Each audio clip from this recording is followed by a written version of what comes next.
This is Ray Dietz with SoCal Business and Basketball Report.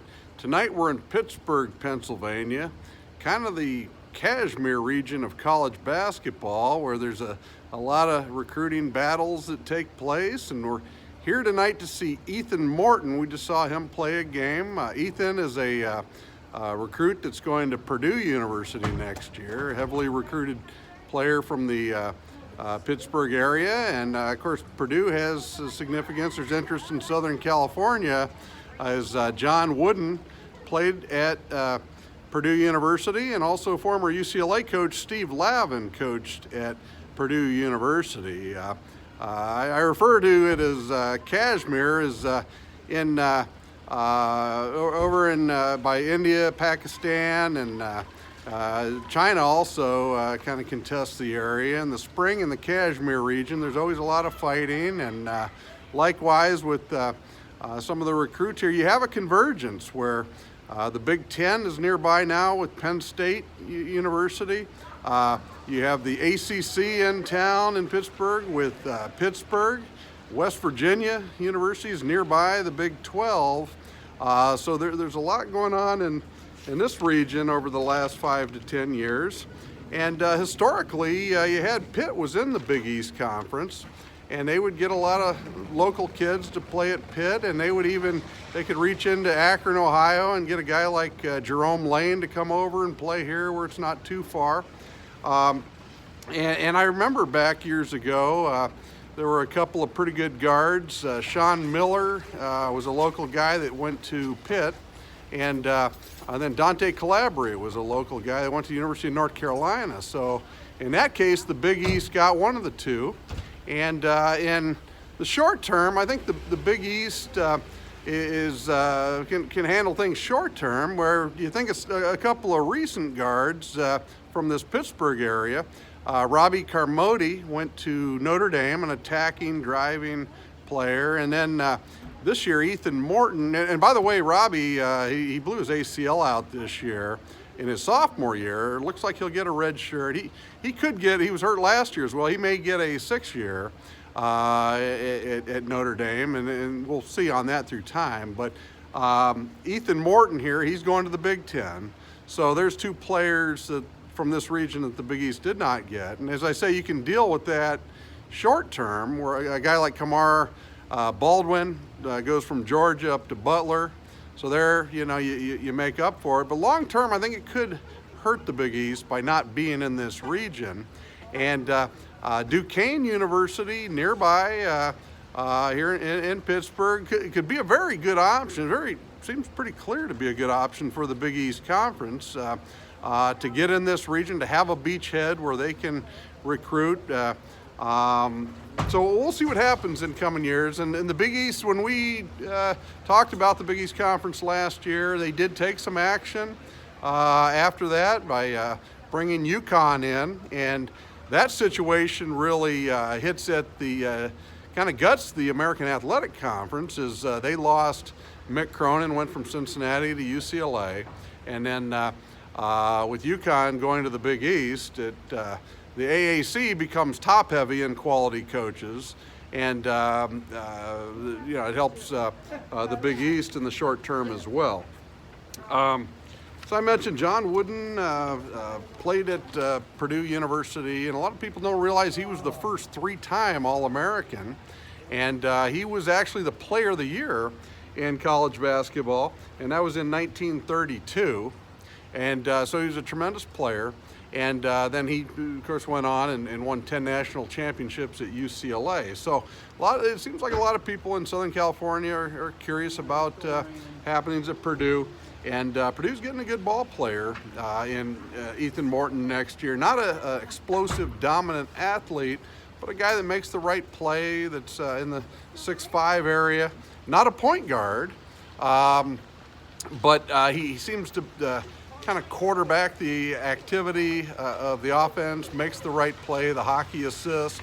And so we'll be interested to see how he does next year. He had 19 points tonight, and as I say, not explosive, but when you look at his legs, it reminds you of Joshua Christopher from Mayfair High School in Southern California.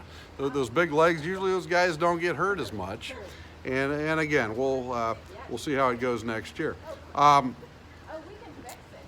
there, we want to hit on a couple of things as we talk about the region and looking at things nationally.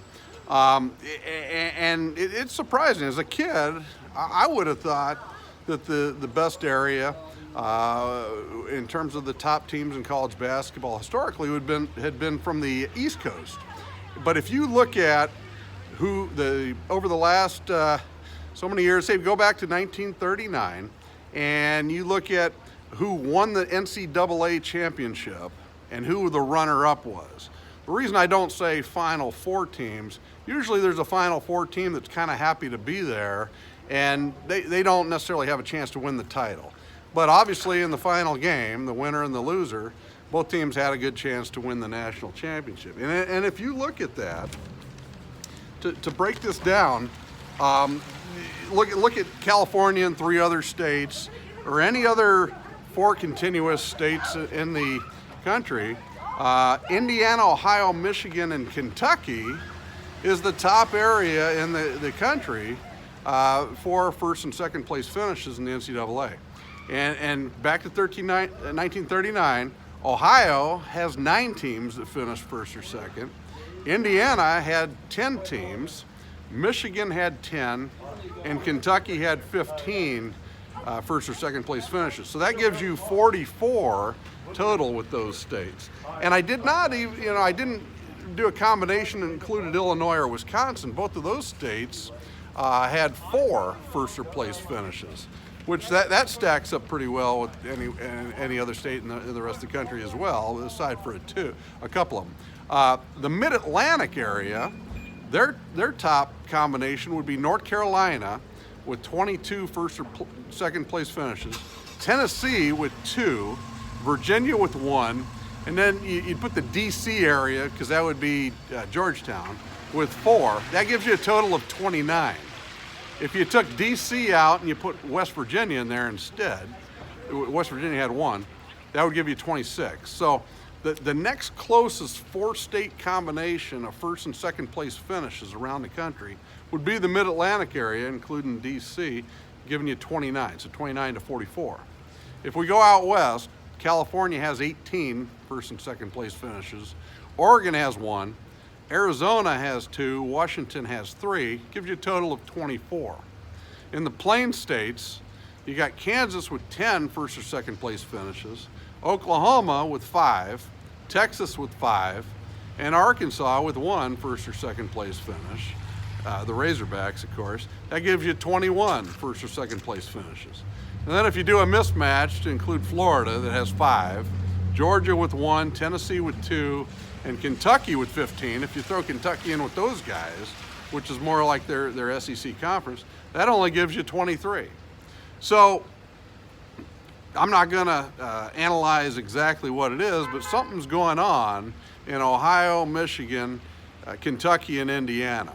And you want to be have a part of that. And tonight I wanted to talk, address the Big East. As I hope they do well. And the Big East does have Butler. They're up in Illinois with DePaul, and so they're over in that region. But this is a whole, and I think it seems logical that you'd want to have a beachhead here. UConn is going to help the Big East with the attendance at the Big East tournament, which is very important in Madison Square Garden.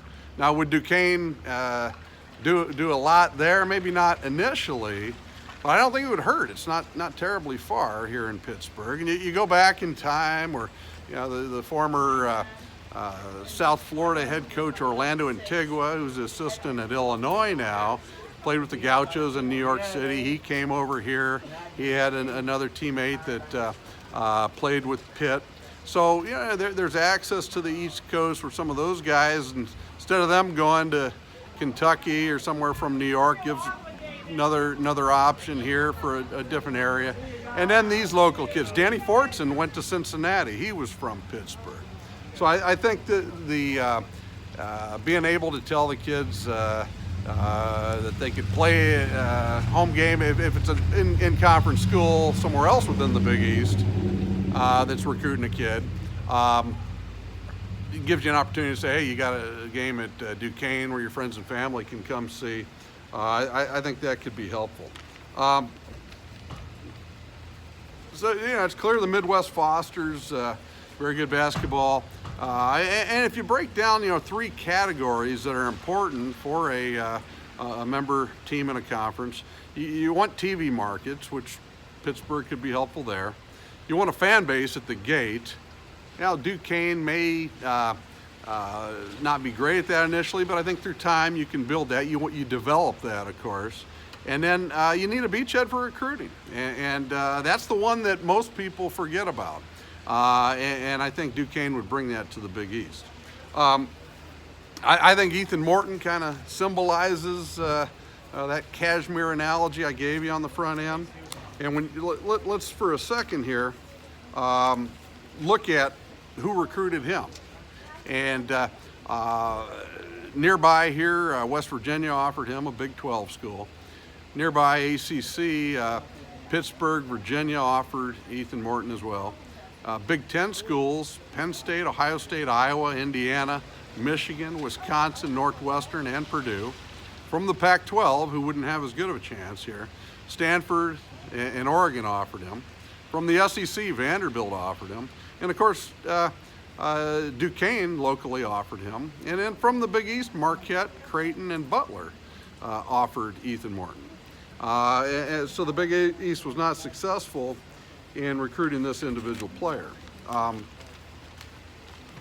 again, short term, you get a guy like Baldwin into that conference, and it makes up for this. But long term, then the players in the conference are telling their kids and grandkids, etc., about things, and it can come to catch up with you eventually. From there, just locally, I would mention also in terms of Fortune 500 companies in the Pittsburgh area, you have Kraft, Heinz, they're here. PNC Financial is here in Pittsburgh. PPG, the auto glass company, U.S. Steel, Alcoa, Westco International, as well as a host of other public and private companies are here in Pittsburgh. So it seems to me pretty logical if you're going to say, hey, we're not going to put Boston in the Big East. We've got UConn and Providence in that region. This seems like the next place, just my personal opinion.